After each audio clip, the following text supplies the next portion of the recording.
Okay, that's it for the upper face stuff, right? So just kind of limiting ourselves to eyes and brows. From here, we kind of move down into the nose and the lips, and this is kind of where all the kind of the second channel of information comes from, right? And then you combine, you mix and match the top with the bottom because they don't really overlap too much, so you can really, depending on what the lower mouth, the lower face does, it can change the expression, the emotional information of what the upper face is doing.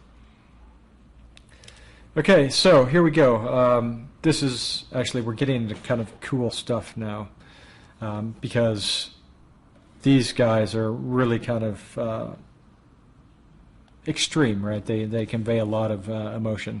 And levator labii superioris alacuanesi is the one that we're looking at now. And if you remember, we had coming off of the lip, one of our lip lifters that we looked at last week, just briefly, was levator labii superioris. Now, we have two branches of this muscle. We have a nasal branch and we have kind of an orbital branch, right? And the nasal branch is this one that we're looking at right now, action unit number 9. And essentially it comes down and grabs onto, it kind of impregnates the orbicularis oris and kind of infuses some fibers down to the upper lip, the vermilion border, right? And its anchor point is up just medial to the canthal tendon, right? So right about here, right? We have all kinds of stuff going on here. Canthal tendon insertion, corrugator, but below, kind of on the side of the nose, we have the origin of this levator labii branch. So that goes down, grabs on here, right? Passes some stuff down. Another little bit of fiber actually grabs onto the fatty wing of the nose, right? The nostril. And you can imagine what this muscle does. It just kind of lifts the lip, snarls it, and it's called the nose wrinkler because when this distance contracts, you get some crazy transverse wrinkles going like this, kind of your snarling wrinkles. And I could never represent this correctly until I understood the construction of the muscle, right? I could never explain why we get these transverse wrinkles here because it's such an awkward direction compared to the flow of the other lines of the face. But in fact, it makes perfect sense when you look at the geometry of the muscles. Okay, so here we go. I didn't warn you on this one. This is the muscle that we're looking at right now. This is the nasal branch, right? So this bit is going down to the lip. You can't tell, but it's going down there. And then this bit here is the little bit that goes onto the nostril, right? And then it goes up and it grabs on. You cannot see perfectly where it finishes, but right about here. Kind of see the fibers diminish. Okay, so that's the anatomy of it. Action is kind of what you would think, right? Given the geometry, right? The attachment on the nostril elevates the nostril. The attachment that makes it all the way over elevates the lip, right? So you get this lip shape, right? Changes the angle of the vermilion border. It doesn't necessarily open the lips, right? It's Paul Ekman, in fact, has another action unit for opening the lips. That's action unit 25. But this is action unit number 9, so no lip parting, so 25 is X'd out. So that's it, elevation of the upper lip, and then deepening of the nasal labial furrow perpendicular to the line of the muscle, right? So because this muscle is coming through here, right around the wing of the nostril, and then here, you're getting essentially a big hook to it. Right? And it's important to only deepen the nasolabial furrow perpendicular to the muscle that's activated because nasolabial furrow on people that a little bit older than I goes all the way down here, right? And so you could mistakenly deepen this whole thing, which is wrong. you only deepen this bit up here, right? That's the right bit to deepen when you're doing this expression. And of course, the last thing is these transverse wrinkles, right? One other thing that is actually an interesting kind of side effect of this muscle is that we can't seem to contract it without contracting procerus as well. If you remember procerus from Action Unit 4, these kind of work in combination. You can try this in your mirror yourself right now, but I challenge you to try to do a big sneer and not get these horizontal wrinkles because, from brow coming down. Okay, those are kind of the fine details, but all these things are important, right? Because if you miss a wrinkle, then you're not going to read right, or you miss putting wrinkles in the place, it's not going to read. Okay, so look at this. This is obviously kind of a component of disgust because we have that muscle activating, right? So working out alongside the nose, and pretty much the base requirement for the emotion of disgust is to have either this action unit, number 9, or action unit number 10, which is adjacent, the other branch of levator labii activated, right? Both of those are your sneer muscles. And so you can kind of just assess this visually at a glance and say, oh yeah, she's kind of she's put off by something, a little bit disgusted. That's the combination. So really we're reading, a big thing that we're reading on this is actually the arc of this lip, right? This is default, no levator activation here, and then this has it. So it's just changing ever so slightly, just moving by a couple millimeters the line of the mouth. But we read that channel of information kind of hugely, right? So that shape combined with these, combined with this nostril being higher than this, just shouts out Action Unit 9. And then she's also giving us a little bit of Action Unit 6, right? The orbicular muscle, the cheek razor. Okay, and she also has some 7 going here, right? Because the aperture of the eye is narrowing. Okay, so that's kind of looking up those action units on this photo. This guy has a few other things going on, but the principal thing here that we're looking at is kind of this. Look at he's doing it on both sides, a little bit less on this side. And as a result, we're a little bit higher with the sneer on this side, and really deep, sharp hook to the nasolabial furrow. Okay, he also has some lip depressors in action right here. So, but we'll leave that for a few minutes from now. And then shouting. So this is maybe a tiny bit of this, and obviously some of 4, brow down, a little bit of transverse wrinkle of procerus happening here, but we can see these additional hooked wrinkles here, right, which indicate this lifter, number 9, right? And the other thing that we can see is the shape of this upper lip. Even though he has kind of extreme opening of the mouth, right, normally this lip would be rounded out, like passively. Passive mouth would open like that, right? So when it actually bows out and up, that means there's activation of one of the labial lifters, right? Likewise, down at the bottom, because this is squared off like this is a labial depressor acting on the shape down there. Otherwise, we just have this nice roundish opening.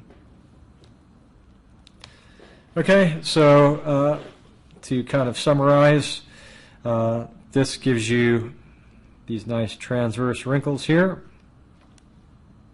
I'm just going to use black. I think black is probably the best. Again, the number and the spacing between them depends on kind of the thickness of the skin, subcutaneous fat, age, A lot of variables. The nostril elevates on that side.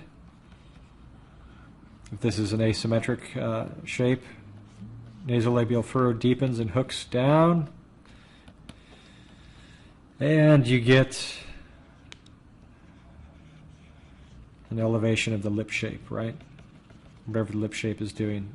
I'm actually letting it part the mouth because this guy actually has no vermilion border. It's just lifting the whole thing. I'll put a little vermilion border on him. Right, and so with a few lines, that is the major components of Action Unit 9, right? And a reliable part of disgust. And let me not forget this guy, right? So that's a little bit of the Procerus wrinkle. Okay, hopefully that makes a little bit of sense. Observe for yourself in the mirror. And now the brother to Action Unit 9 is number 10, which is the upper lip raiser, right? And this is simply the orbital branch of the same muscle, right? And in this cutaway, you can see the schematic here. The origin of it is just below the inferior margin of the orbit, right? And so knowing this geometry and kind of being familiar with the shape of the orbit and especially the fat that we put there, you can almost deduce some of the impact that this muscle will have. It's not going to have the same wrinkling of the nose that the nasal branch has, but because, if you remember, we have a big piece of fat called the malar fat pad going right over this, bounded above by the infraorbital furrow and the nasolabial furrow below. These are two kind of pretty important furrows and a big mass of fat sitting in between and a big muscle driving right underneath it. You can imagine what's going to happen. This is going to lift the nasolabial furrow, so arc it out like that. Perpendicular, remember, is going to move this perpendicular to the line of the muscle, deepen it, and then it's going to push up the malar fat pad, and just by virtue of its origin underneath the orbit, it's going to change the nature of the infraorbital furrow. It's going to boost it and elevate it. Right, so instead of being a nice concave kind of descent, it's going to go bump up and down. Something like that. That's when this action unit is active. Okay, so not bad. You can see the change in lip shape, right? So from that, pulls on this margin right here, and that's pulling up here. Nasolabial furrow is not deepening here, right? If it deepened here, this would be the inner branch. The nasal branch is deepening here, and the infraorbital furrow is elevating like that. All right, so you can almost visualize the muscle passing under all of this, right? And the margin of my orbit would be in here somewhere, so it's going to be doing something like that. Okay, you know, like it's kind of classic, but Elvis Presley's sneer is totally action unit number 10 asymmetrically, right? And it might just be a habit, something he got into as a child or whatever, but his smile, right, which is an upcoming action unit, is augmented, modified with action unit number 10, right? And so the difference is that it's not a perfectly symmetric smile, right? And you can see if you kind of assess this line against this line, which is bowed upwards a little bit, and the vermilion border bowed upwards a little bit, that's being yanked on by this. And likewise, just like we saw with me, this bit of the nasolabial furrow is deepened, and this is elevated a little bit. Okay? Cool. Yeah, pretty obvious. This is a big one. So again, no nasolabial furrow deepened there. I don't know what this guy's doing on Dr. Phil, by the way. Internet's a funny place. So this is kind of a classic shape that you get with this this expression, is no deepening over the nostril, but just out here. And then actually pretty extreme elevation here, right? No activation on the other side. And you can, poor resolution in this image, I apologize for that, but you can start to see even a little convexity here. Okay, on this girl, she's kind of the opposite of what we just saw. And yeah, showing extreme elevation on this side, quite extreme deepening as a result. And then if we can kind of extrapolate, it's not very well lit. If we can extrapolate this nasolabial furrow, or sorry, infraorbital furrow here versus here, you can kind of see a difference. She's also pulling a little bit of asymmetric action unit 4 here with the corrugator coming down, right? If you remember that. And that's giving us the difference between this kind of eye cover fold and this one, right? It's all to do with action unit 4 here. Okay, but another good example of action unit number 10. All right, so the lip lifter. Okay, this is a subtle example, and sometimes subtlety goes a very long way when you're working on expressions, right? He's just giving us a tiny indication of action unit number 10 on the left-hand side, right? And we can read it, a slight deepening here, right? Maybe a little bit more fullness here, right, in the malar fat pad as this lifts up. Can't really see, might be stretching to say that we see a big change here, but we can definitely see a change to the shape of the upper lip, right? And this whole section here has been lifted, right? So that's thicker on that side than on this side, right? And that's just the very subtle channel that this expression is going through to convey that little bit of information. Right? And this is the kind of thing that you can put in a sculpture, you can put in a drawing, and if you know how to do it right, meaning not to overdo it, but just to limit the extent of the expression, then it's kind of that little spice or kind of the magic ingredient. Oh my goodness, just what you want to see, Dick Cheney. But to be honest, he pulls a lot of kind of sneering expressions, so we'll see him again and again. He's doing combining two things, right? He's obviously doing a lower lip shape, but we'll look at that in a minute. The last one here to reiterate this, right?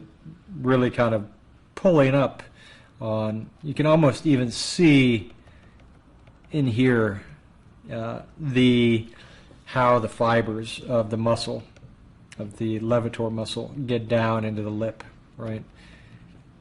You can almost see that they're coming in and grabbing on, almost sandwiched right in the middle of the orbicular kind of layers, right? The kind of the composite of all those orbital fibers.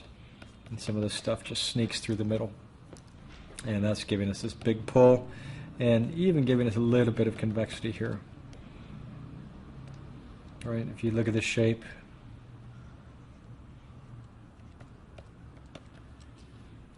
almost feel the muscle pulling through the middle of it. Okay, so that is it for this shape. Now let's look at our little cartoon guy, right? So just quickly, let's just get this. Largely leaves the nose, the wings of the nose unchanged. Maybe pulls them a little bit, right? Then we're going to get an arc like this, and I'm going to do kind of cartoon on one side and kind of unaffected and affected side, right?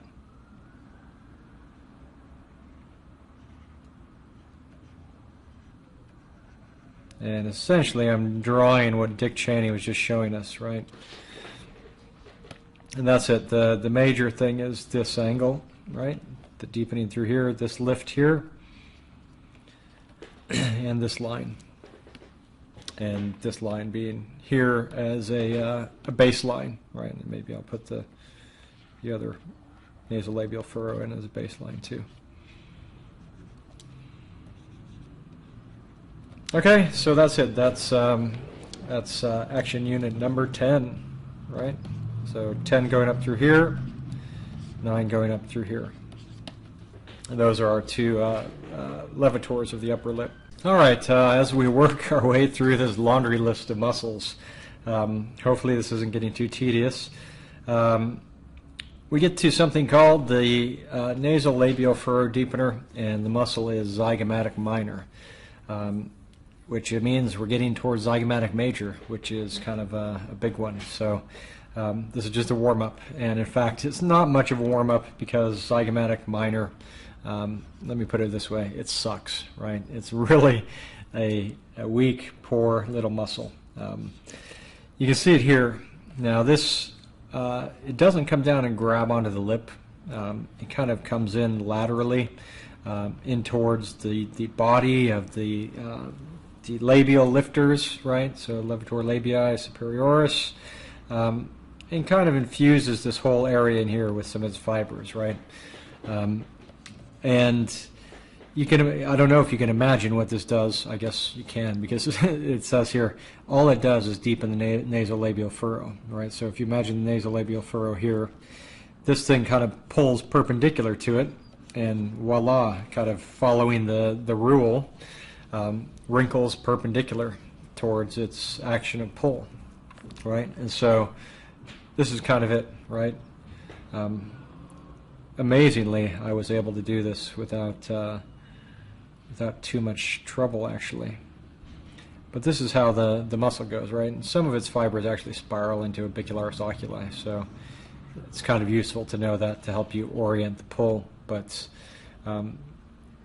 given its kind of limited action, it's not that critically important. But you can see it here. It's kind of a component of sadness, right? Imagine trying not to cry or something, or that's what it contributes towards. It's nothing. It has no kind of emotional component by itself. Okay, and so really that's all I'm going to say about that. You won't see it in isolation. Okay, here we go. Here's a big one. Now this is the one, I don't know if some of you may have been waiting for. It's one of the hero muscles of the face, the zygomatic major. And Paul Ekman calls it, you know, probably understatedly, lip corner puller, action unit 12.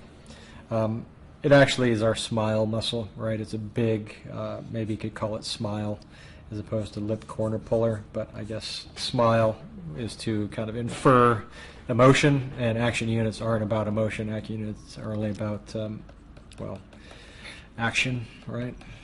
But this muscle actually is pretty thick. Its muscle body can be substantial in size, right? And we've seen this already when we were looking at malar fat and some other things, buccal fat. If somebody is absent in here, then this really can be like a suspension bridge between the mouth and the zygomatic arch, right? And things will be concave either side, and this will just kind of buttress up that area. That's kind of how thick the muscle body is, right? It can contribute to surface form, which is unusual for a lot of the facial muscles. Okay, and so kind of back to this kind of dissection image, you can see very vaguely defined out, hard to see a defined outline of orbicularis, but you can definitely make out zygomatic major coming in from the side here, right? And you can kind of appreciate the fullness of the muscle body, and also how far along the lateral surface, the lateral plane of the face it attaches, right, out here on the zygomatic arch. If this is kind of the orbit, the orbital rim, right, we're a good ways out the sunglasses before this actually inserts. And when it comes to rendering expressions, right, it's kind of important to know this, the limit of this muscle, because it gives you kind of the finite area and defines the area with which you can kind of articulate the surface, right? And when I'm sculpting facial expressions, I know that all these stuff with the mouth and smiles, etc., is kind of, this is kind of the posterior boundary to it, right? All the other facial muscles are anterior to this. So if I'm doing a big smile shape, even a huge smile, you know, it can do all sorts of crazy volumetric stuff up here, but this skin back here is going to be pretty unchanged as a result, because the limit of the origin of the muscle. Okay, so yeah, that's it. This guy comes into the modiolus and influences the shape of the mouth through that, right? It doesn't connect directly to the corner, but through this this little node-shaped kind of fibrous egg. Okay, and as far as emotions go, right, this is zygomatic major with also action unit number 6, right? So this is the orbicular muscle, cheek lifter, but orbicularis oculi, right? And you can see the crow's feet. That's characteristic of a sincere smile, or at least pretending to do a sincere smile, as I may have been. And then notice the corner of the mouth is not pulled sharp necessarily. It's not pulled into a little razor, but this again is the action, the insertion of the muscle, right? So then it's going out here and pulling along this line, right? So we're getting deepening of the furrow along here and even a little dimple. Okay, so you can see kind of the cascading boundary of the pull all the way up to here as I flip back and forth. Out here, not much is happening. Okay, you can even see the nice posterior edge of a contracted orbicularis oculi. Right, the body's gotten thick through here, so this is the free posterior boundary pulling in, which is kind of cool. On somebody who's really thin, right, this is the line of orbicularis of zygomatic major going out here. And again, remember when we were talking about like buccal fat, that's all compressed, none in there. And so he has malar fat, but it's all slid down and just created a really shallow surface for him, right? But when this muscle contracts, right, all this is moving origin to insertion, right, and pulling back. And as this goes tight, all the fat, the malar fat that rests over top of it, is bulging out, right? That becomes a convex shape, and that's the characteristic of smile, right? Malar fat bulging, even on somebody who's pretty low in fat to start with. He's also showing a lot of action unit number 6, and maybe even doing a little bit of action unit number 10, right? He's doing. I'm only saying that because of his lip shape, right? I'm saying, so we obviously have zygomatic major. We obviously have orbicularis oculi, but given this shape a little bit deepened here, and given this arc to his upper lip, he appears to have action unit number 10 going as well, right? So a little bit of the levator labii muscle. Okay, and again, just another example, really showing prominent malar pad here. Super low res image, but hopefully you guys get the idea. You can even almost feel on this side the muscle passing under and tightening up. You can almost feel that passing out to the zygomatic arch as an extension there. And finally, there's nothing like a baby to wake up the presentation a little bit. I don't know if Paul Ekman has an action unit for sticking your tongue out. There is a modifier, but it's not an action unit for sticking tongue out. But yeah, this is just kind of a subtle, a subtle smile, but essentially pulls the lips straight, lifts elevates the whole lip, and then pops out the malar fat, which is pretty much everywhere, which is good for a baby. Okay, so to summarize, the lips are going to lift, right, because you're pulling on both sides. There's nothing to hold them down. That's kind of a critical thing. They're going to stretch. They're going to get wider. If you had a big vermilion border, that would get shallower, right, because it's all getting stretched over the teeth. The line of the mouth, if you could look at this in 3 dimensions, would arc around the teeth more before this corner jumps off and aims for outside edge of the zygomatic arch, right? So that would be where it pulls to. And the nasolabial furrow would deepen kind of right along that axis, and you get some volume in the malar fat, right? And typically you might even see a little border to it down here, right? If the malar fat is well formed, you would see the inferior border, just where this furrow changes direction. Right, this doesn't imply any deepening of the nasolabial furrow over the nostril or anything like that, right? It's just out here, which is the most important thing. And then, of course, you'd probably likely combine this with some of the wrinkles, the crow's feet from Action Unit 6, right? Depending on what you're doing with that. You don't have to have the same, or you don't have to have both of them, but again, a powerful full smile would have 6 as well as 12. Okay, so that is it for Zygomatic Major and Action Unit 12. Okay, continuing on, and we will try to pick up the pace a little bit through a couple of quick muscles. Levator anguli oris.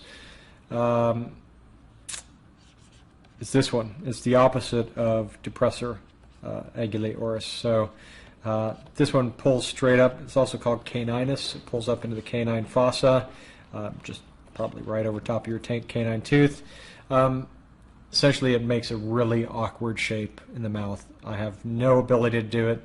It may contribute somehow to another expression that I do or other people do, but it's a very infrequently seen shape, right? Primarily, you have all these other diagonal pullers that handle your mouth expression on the upper side, but here's what it looks like, and Paul Eckermann will help us with this.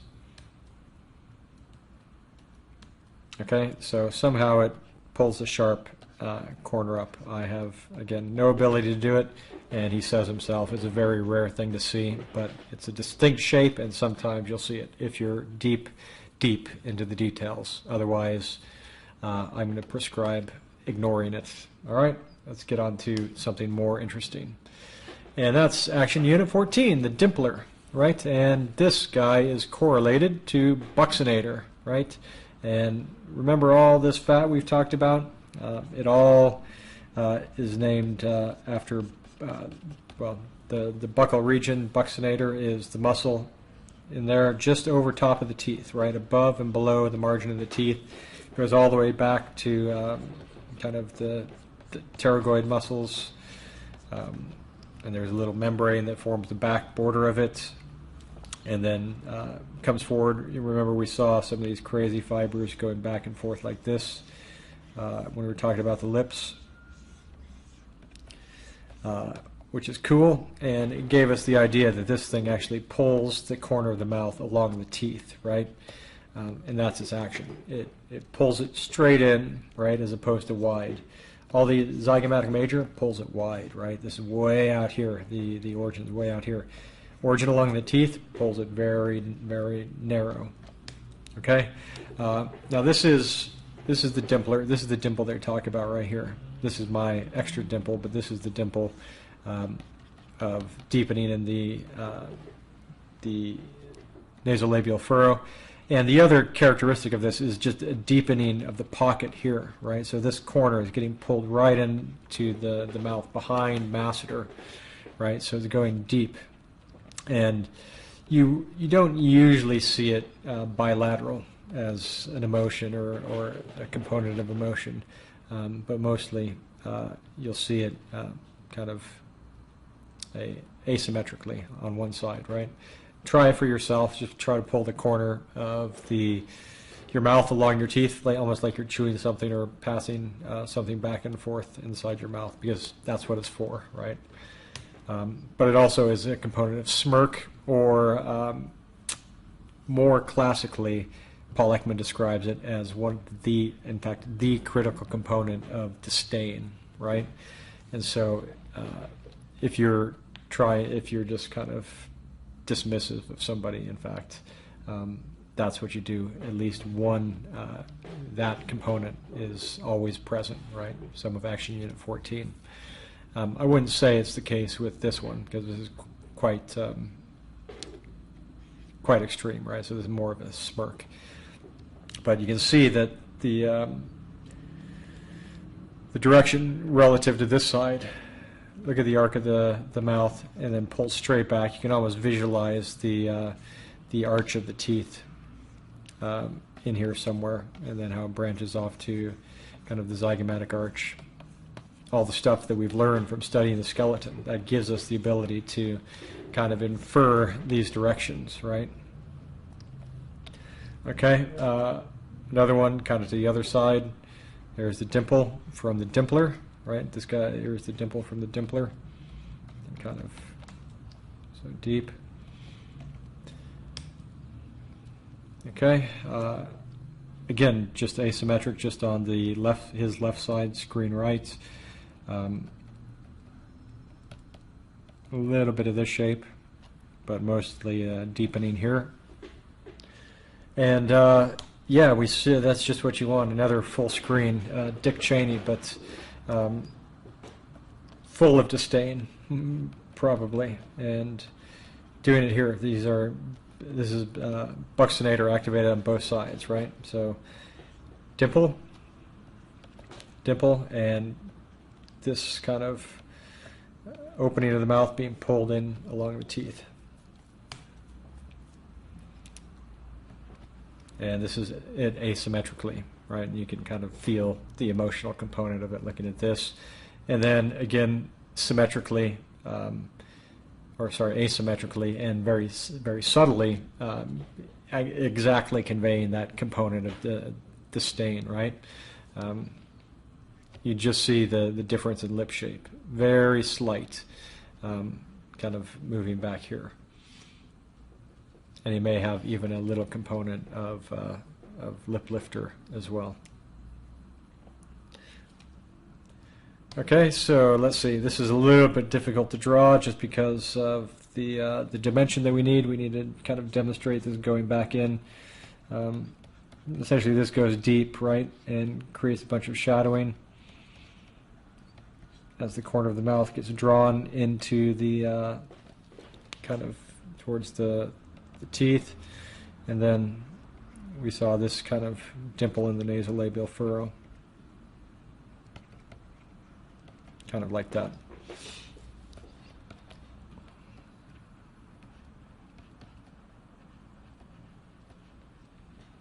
Doesn't stretch it, doesn't stretch the mouth at all, like kind of wide like we saw in zygomatic major. It just kind of does a totally different direction. Okay, so that is, again, Action Unit 14, the dimpler component of disdain. All right, so now we're getting close to the end of this this little session here. We're going to look at a couple more. So our lip depressors, and then something to do with the chin, and then that'll be end of this first section. So stay with me for a little bit. So Action Unit 15 is corner depressor, which is cool. We like corner depressor because it's our frown muscle, right? It's a big component of sadness. And when we talk about, so that's going to be this guy, corner depressor. Then we're going to also have labial depressor, right? Depressor labii inferioris down here. And these two guys, you can see they actually go to a very similar place. This is the corner depressor inserting right here. So this is going to go up to the corner, and this is the most superficial one. Grab onto the node of the mouth here and pull down, right? Deep, just a step deep to that is lip depressor, which is going to be coming out from under and going up towards the lip. And we'll see that kind of making some shapes on the lip. Okay, but it's good to know that these two kind of border each other because it gives you an understanding a bit of the geometry of it. Okay, so corner depressor, I don't think that actually I did a very good job on this one, but there are some examples that are much better, right? So remember some of these fibers actually pass up in like this, right? Right through the node and up into this upper section of the orbicular muscle. Right, so what happens is you're actually yanking down on some of this upper lip as well as the node, and you're going to stretch the mouth kind of in the corner, right? So you can kind of feel this section go deep, and it's kind of a pointy shape, right? Because you're kind of pulling all this stuff down, it keeps that really pointy.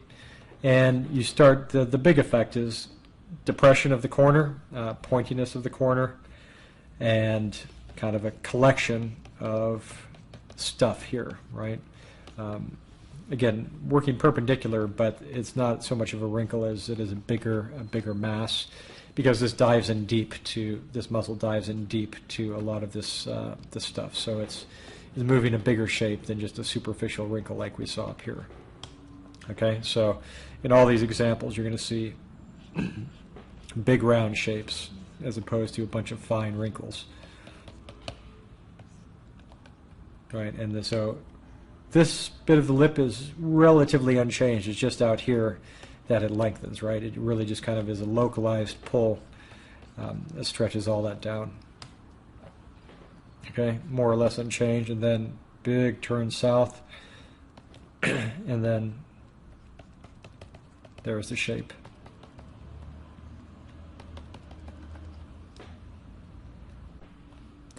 Okay, another example. This one is combining kind of potentially some lip tightening action units here, but you can see kind of from the corner of the mouth there is a big sharp downturn, lengthening of the opening, which is kind of the effect, and then a bundling of kind of skin perpendicular here, and it's almost, this secondary compression here is more, I think, to do with him kind of popping his head to one side and getting a little bit of that posterior kind of fat tube kind of building up here.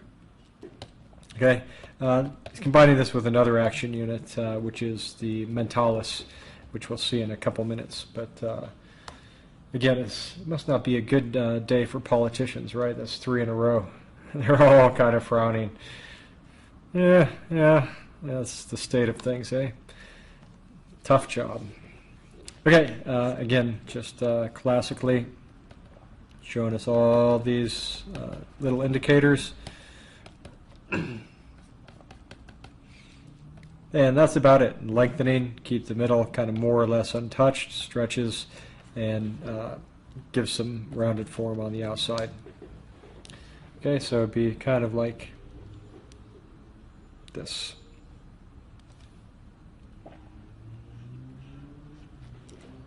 Again, leaving the body of the lip relatively unaffected. It goes to a sharp corner. And these classic kind of wrinkles form there. That's it. Quite simple, but a few things to just pay attention to when you're constructing it yourself. And let's see, now the kind of companion on the mandible, the lower lip depressor. the depressor labii inferioris, this guy. Again, grabs onto, similar to the lifter of the lip up here, the levator. Depressor grabs onto kind of around the vermilion, right? Kind of impregnates the lip and pulls on the lip to articulate it. And this one shows the teeth, right? So this is kind of the space of it on my lip, going up and grabbing on here. And you can kind of see, in fact, you know, you use your kind of intuition and extrapolate a muscle going through here. You can kind of see this kind of sharp edge here, the front edge, and then a sharp edge on this side getting pulled on by a muscle. That kind of makes sense when you think about it. And then if we had another muscle, this would be the, if we had another color going over top, this is corner puller depressor. Okay. And we revisit this. That's what we're seeing here, right? So just totally manipulating this side of the lip, leaving the chin relatively untouched. So it can have a lot of shapes. It can pull down. It can pull down and away, but typically it will flatten the lip as it pulls on it. You can kind of see from this border, right? You can almost visualize the direction that this goes out here. And here's a little baby to give us a good example, right? So quite a few action units going on here. Actually, you can see a little corrugator number 4. You can see a little bit of number 10 out here. So the upper lid lift, or the upper lip lifter, giving us this shape, this kind of arched shape of the lips. And then this is the classic shape of the depressor, right? Rounding out this corner. And that's it. What would a lip depressor be without the Hulk, right? We've seen this before. We saw this, I think, in the Gallery Abominate not too long ago for his severe underbite. But here is the evidence of the lip depressor, action unit number 16. Right, just working through here, and again, I think a job pretty well done, because it's giving us it's hitting the right cues, right, giving us this shape and this shape here. Again, we also have some levators up here working. All right, so it looks like it probably could be a few more nose wrinkles here, just because the nostril wings are lifted so high. I suspect that this is should be action unit number 9, and so I would expect a few more of those. Also, I don't suspect that just for that, but this deepening here is indicative of action unit number 9 as opposed to 10. If 10 was out here, the nasolabial furrow would be going wide like that, remember? So prescription for the Hulk is to get a few more nose wrinkles. But yeah, that's it. Next, please. Hey, I recognize this guy. He's also doing the lip depressor shape, right? He's kind of pulling down on this side and this side, and he's also doing some lip lifters, right? It's similar to the Hulk. I guess if you're kind of gigantic and a little bit mindless, this is what you do a lot. Okay, so lip depressor. That's the color I want.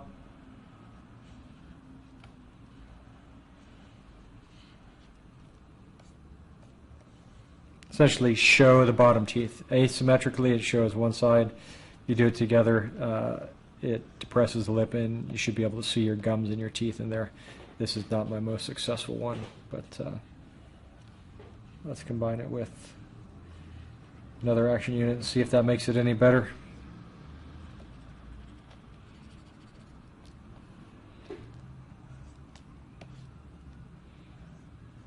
Gonna get a little sneer in there.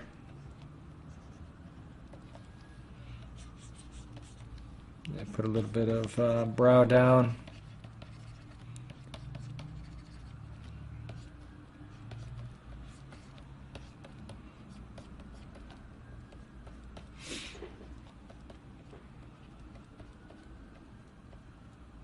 Now we have a scary cartoon guy, right? Brow down's gonna lower that. Okay, that's enough. Anyways, you get the idea. That's the shape that we're hitting. Depression of the lower lip. And now, finally, in this section at least, we have a few more to go later, but we're going to talk about mentalis, right? And mentalis is the chin raiser, and the origin of the muscle is just kind of below the inferior teeth, kind of at that transition point between the chin and the teeth, and essentially the fibers jump out. This, by the way, is a profile view of the skull. Fibers kind of shoot out and grab onto, kind of impregnate the fatty boss of the chin, right? All this fatty tissue that sits on the chin. And so when it contracts, it lifts and flattens, right? So pulls the chin up and flattens it. So the shape will then become this. And with it flattened off, it kind of pushes the lip up as well, right? So that elevates in addition to the chin coming up. Right, and then we get the collision of the upper lip and the lower lip, and so you'll often get the lower lip pouting out as a result of action unit 17. Okay, and that's it. So notice the convexity here, and then, well, convexity in the height of the chin, and elevates and flattens, and then obviously the whole mouth kind of goes crazy and does funny duck-shaped things as a result, right? And when you combine this with sadness, right, action unit number 15, kind of the corner depressor, then you get a really sad face, right? So, yeah, Barack Obama had a hard time. And so we're getting that, and we're getting that.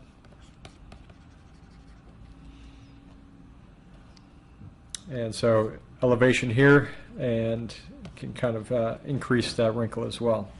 He's got some lip compression going on as well, which is an action unit that we'll look at coming up. Okay, again, a component integrated with sadness in this guy, right? So you get the lift, but you also, one thing I didn't mention is you get these little dimples in the chin, right? Almost like you're suppressing a cry, right? Your chin is quivering, and this is actually the result of those muscle fibers pulling on the fat, right? It's just pulling on the skin and yanking it inwards, right? That's where all that stuff comes from. A good sign of mentalis, and then, of course, the height of it as well. Okay, mentalis, hey, I don't know if I'm going to be able to render this with much fidelity,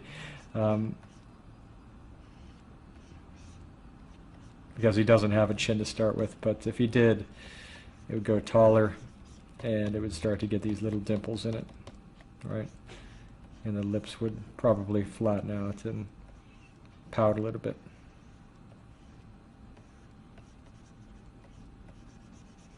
Okay, there's a poorly rendered mentalis, but maybe I'll put a little sadness on with it, right? I'll put a little bit of action unit 15, so 17, put a little 15, pull this straight down, get a little bundle out here, and then as kind of my final act, I'm going to put in a little bit of action unit 1, so I'll get some wrinkles going up here. And I can put in some Action Unit 4, which is corrugator. Get some elevated wrinkles here.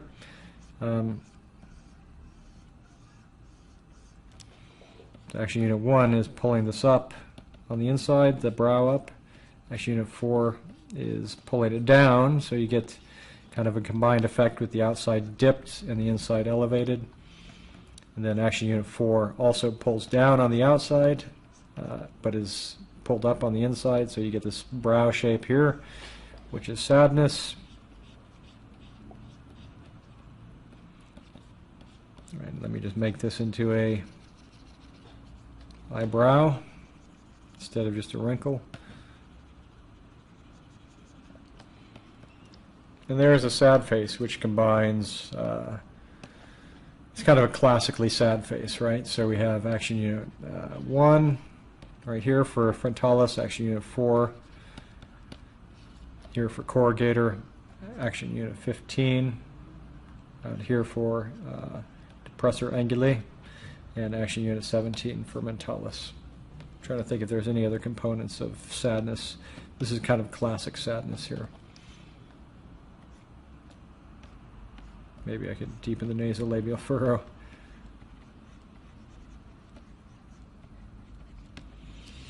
Okay, there's my classically sad cartoon face, combining 4, 5-ish action units in one go.